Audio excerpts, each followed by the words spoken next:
আদালতে একটি বিচার চলছিল। জজ সাহেব কাঠগড়ায় দাঁড়ানো আসামিকে জিজ্ঞাসা করলেন, কি ব্যাপার, আপনি বাসের সিটে বসে থাকা মহিলার মাথায় ঠুয়া মেরেছিলেন কেন? তখন লোকটি বলল, মাননীয় জজ সাহেব, আমি ওই বাসেই দাঁড়িয়েছিলাম, পাশের সিটে ভদ্র মহিলাটি বসেছিল। কন্ট্রাক্টর আসলেন, ভাড়া কাটতে, বললেন, আপা ভাড়াটা দেন।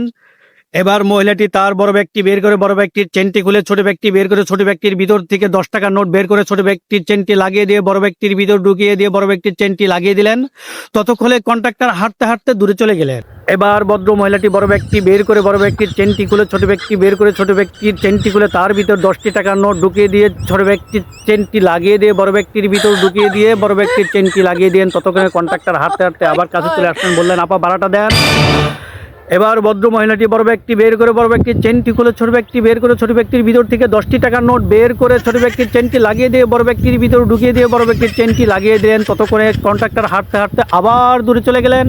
এবার ভদ্র মহিলাটি বড় ব্যক্তি বের করে বড় ব্যক্তির চেনটি খুলে তার ভিতর থেকে ছোট ব্যক্তি বের করে ছোট ব্যক্তির চেনটি খুলে তার ভিতর 10 টাকার নোট ঢুকিয়ে দিয়ে ছোট ব্যক্তির চেনটি লাগিয়ে দিয়ে বড় ব্যক্তির ভিতর ঢুকিয়ে দিয়ে বড় ব্যক্তির চেনটি লাগিয়ে দিলেন। ততক্ষণে আবার কন্ট্রাক্টর হাঁটতে হাঁটতে কাছে চলে আসলে, বললেন, আপা ভাড়াটা দেন। জজ সাহেব বললেন, থামো, ফাজলামি পেয়েছো, তুমি আদালতে সময় নষ্ট করতেছো অযথা। আমি বললাম, মহামান্য আদালত, মাত্র 2 মিনিট শোনার পরই আপনার ধৈর্যের বাঁধ ভেঙে গেছে, আপনার সহ্য করতে পারতেছিলেন না। এটা আমি দীর্ঘ 15 মিনিট ধরে দেখছিলাম, তাই আমি সহ্য করতে পারি না, তাই আমি মহিলার মাথায় ঠুয়া মেরেছিলাম।